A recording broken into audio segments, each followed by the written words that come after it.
It's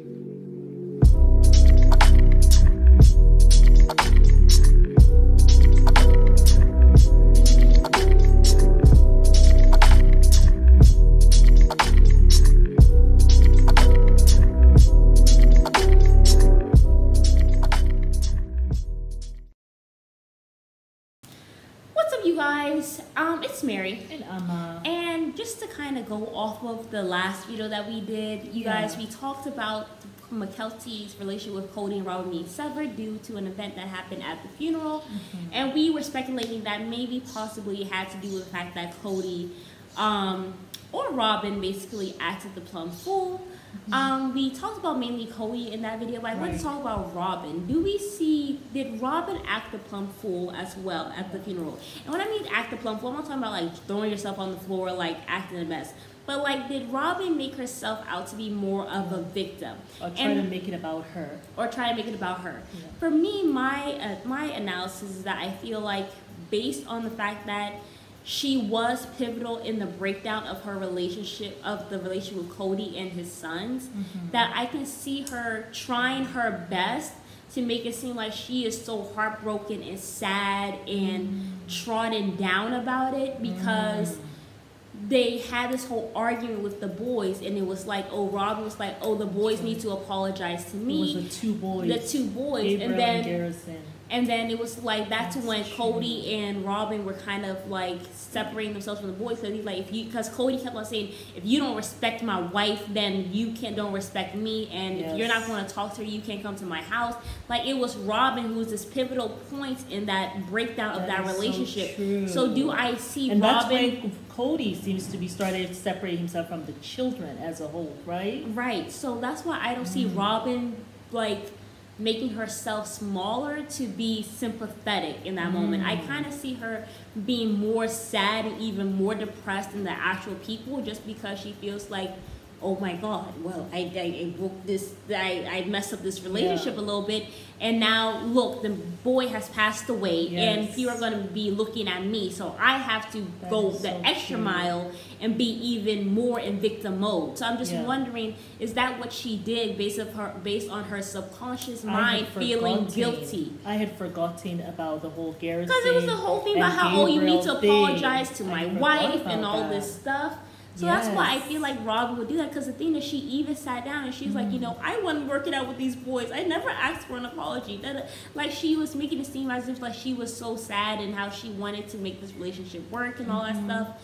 So I don't see Robyn being asked, like, I can see her being sympathetic to a degree, but do I think that she's going to, I mean, because it's just like how Cody, he be crying about how, oh my God, I'm so sad, and she will go and start talking about how her pain is more than his pain. You know what I'm saying? That's true. So, and you know, I never could understand that. You guys are supposed to be each other's bonus moms or something. Yeah. Robyn, without Cody, couldn't she just go to Janelle and say, could I just have their address, or you come with me and I'm gonna go talk to them directly without Cody? And then we're just gonna have peace, and then we're gonna have lunch with them. And then when I come back home, I'm just going to tell Cody, it's over. We had lunch, we talked about it, and it's done. Right? Go see your sons. Like, I never understood why she couldn't just do that on her own. Like, if you're genuine, if you really are about having some kind of peace and you didn't want to keep him away from his children, but we see how she went out of her way to get him away from the wives. And from his children, Well, I don't think she's genuine, because I feel like Robyn has this tendency, this narcissistic tendency, to make everything about her. I remember the kids were just trying to do a gift exchange, and she hops in and she's like, no, we actually need to meet face to face, because my kids don't even remember their siblings.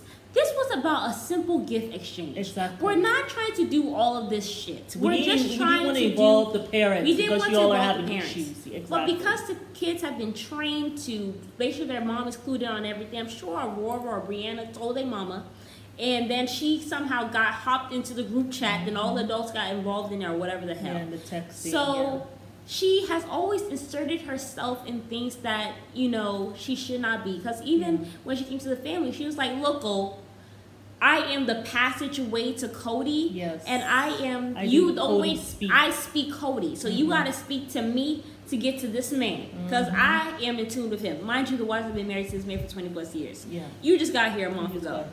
So but they allowed her to do that, gave her that bone since she wanted to be useful. Well, because they saw that Cody was attaching himself to Robyn so much, and they felt like the only way to really get through to him is through Robyn. And the thing is, their relationship with Cody had already been broken down so much that they were pulling on any lifeline. So if that lifeline was Robyn and they're in a desperate space, then Robyn is the lifeline it is. And it was just like Christine said, well, I don't need you anymore. It's like, because she started realizing that I was actually fine before this woman came. Right. But because she was in such a horrible place with Cody, like this man was not even checking on the kids while she was working and all this stuff. So she was like, okay, if this is how me and him can reconnect, then that's what I have to do, because it's like it's such a horrible, horrible place. Yeah. Yeah. So I do see Robyn victimizing herself. As much as I hate to say it, and this is all speculation, this is all alleged. I see it now. You see how I had to break it down? I had forgotten about the breakdown of short story. I had forgotten about that it was Garrison. Yes, and Gabriel. Those were the two boys. They were Operation Eagle. Yeah, Operation Eagle, where Cody at. Were trying to figure out how often Cody was. Probably Patty was in on that, because remember Patty would say how he was there for 5 days. 5 days every week. Yeah, so those middle sons were like. Yeah, they were watching him. Yeah, so he ain't up to no damn good.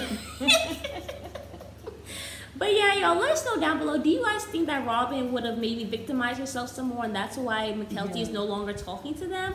Or do you think that it was really just Cody who was acting the plum fool? I think that Mykelti also, I think that Mykelti is becoming more aware. It's not that she wasn't aware before. Remember, Peyton said that. Yeah, she's not dumb. That it's not that Mykelti does not know exactly who Robyn is, but she chooses to turn a blind eye. Exactly. So it's not, and Mykelti is the Gemini. There ain't no way she's not aware. She is aware, but she's choosing to look the other way. And like she said, she wanted to have a relationship with her dad. You know, she cried about that. This is what it's going to take for me to have a relationship with my dad. This is what it's going to take. If I'm the one who has to go 75 or 80% of the way, and he comes 20, that's what I'm going to do. You know?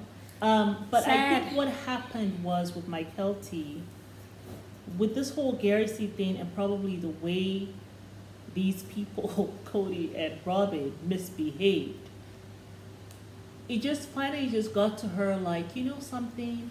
I know that really you have been using me to get to my mom all along anyway. And now I just choose not to turn a blind eye to it. You're not going to blame her for everything that you all have done. I am done with it. Yeah, Mykelti's like, I choose not to be Stevie Wonder no more. That's what happened. Yes, I'm not doing it anymore, by the way. Yeah. I'm not him. I actually can see very clearly. Yeah. So. But you guys let us know what you guys think down below, and we will see you guys on the next video.